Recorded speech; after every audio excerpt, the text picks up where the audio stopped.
Chris Kelley began his radio career in high school, working weekend shifts at KWHP in Edmond, Oklahoma. After moving to Austin to attend the University of Texas, he began doing news and traffic reports at Top 40 KHFI, later working at KLBJ AM. After a stint in Los Angeles at KFI, Chris took over the evening shift at KRBE in Houston. Later, he worked middays before joining KKBQ because his general manager forgot to sign his non-compete clause. During the 90s and early noughts, Chris made stops at WYXR in Philadelphia, KPLN in San Diego, and WVOR in Rochester. He left radio for a sales job at Paychex, but it turned out that radio was not through with Chris. Currently, he does mornings at WLGZ in Rochester, while still maintaining his day job. Please welcome Chris Kelley to the Texas Radio Hall of Fame.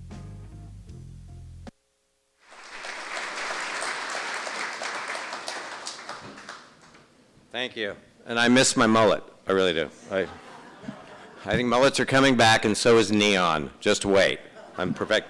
A couple things. First of all, it was fun to see those photos, and the 80s were fun. We had so much fun back in the 80s. A couple of my previous coworkers are here from the 80s, and we were just wild back then, and now we look like we're ready for a Social Security seminar. So it's kind of sad. And I was just thinking I was going to get out my reading glasses. I have not seen anybody get out their reading glasses yet. What's the deal? Am I the only old person here or what?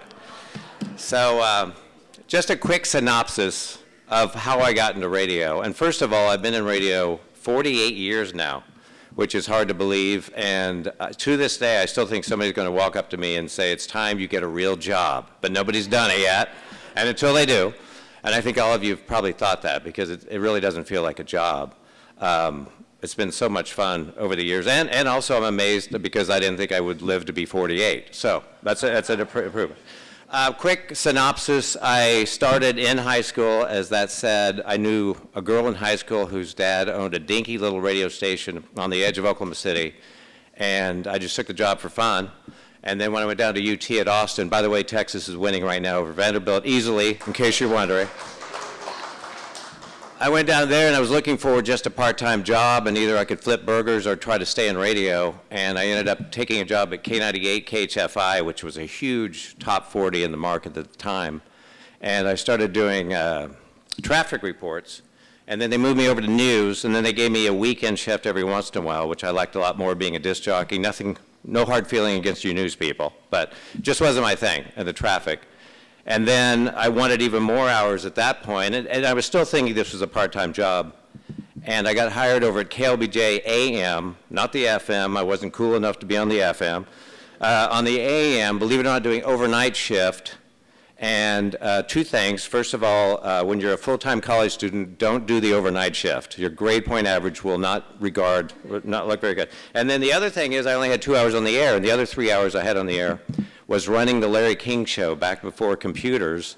Somebody had to sit there and insert the local commercials if you were still awake to insert the local commercials. And that was the most of my job over at KLBJ AM, but I think that's where I really decided that it was more than just a part-time job, because I would listen to Larry King take calls from people out in the middle of nowhere, and they were calling in and relating to him, and he was their friend, and he was in his studio, I think in Washington, D.C. at the time.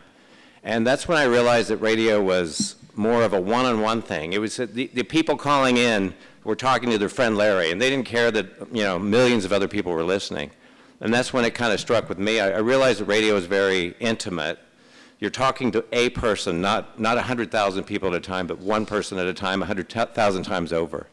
And what you say, how it affects them, if it makes them laugh, if you give them the weather. They don't care what the other 100,000 people are doing in the weather, they just care about themselves. And that's when I realized radio was so intimate and that I wanted to stick with it. So from there, I somehow got a job at KFI in LA, worked out in LA. When I was in Austin, I had a rotating door of program directors at K98. KLBJ was a brief stint, but one of the program directors I worked with at Austin was Roger W. Garrett, Roger W. Garrett, who's in the Hall of Fame now. And he had gone to KRBE in Houston and called me out in LA. And he said, you want to come home? You want to come to Texas? And I said, yeah, I do. I was kind of lonely out in LA, to be honest with you. And I started doing nights at KRBE, worked my way up to middays, filled in at mornings for a while. I say filled in for over a year because they still paid me as a midday guy, but I was doing mornings for a year. You know how radio is. And then I worked with great people there. I worked with Glenn Beck was there briefly. Our night guy was Elvis Duran, who's been doing pretty well in radio. He's up in New York. Paul Christie was the program director. Roger W. Garrett was the program director. Scott Sparks, great guy. A lot of these people are in the Hall of Fame. And then KKBQ 93Q asked if I wanted to come over and do middays. They were our arch nemesis. We hated them. They hated us. But I said yes. And that was a little awkward for a few weeks because I was literally, some of them said we should hire him, sign him to a contract, and then fire him with a no-compete. And I thought, great, thank you very much. But it worked out pretty well. We became really, really good friends, and we had a blast in the 80s. It was a huge radio station. And I worked with some great people there, John Lander, Ron Parker. John Trepane started as a part-timer in the promotions department who nominated me today.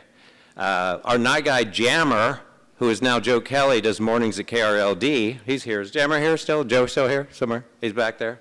Yeah. He looks like he needs a Social Security seminar, Joe. And the reason I mention all these people is that really my years in Texas, because from Houston I went to Philadelphia, met my wife, San Diego, and now I'm in Rochester, New York. But Texas was really where my radio, I learned so much from the best people. And really the only reason we're here and radio is so great, I think, is because of Texas people. So I just wanted to mention them.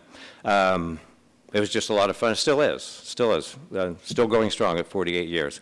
I want to thank John Trepane for nominating me 3 years in a row. Thank you, John, and campaigning for me. And thanks for answering my phones back at 93Q. I appreciate that, too. And getting me home safely at night a few times, too. He was kind of my minder.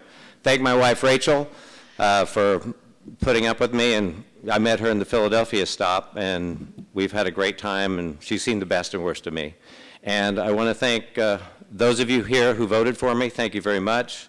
Those of you who didn't vote for me, your cars are being towed from the parking lot as we speak.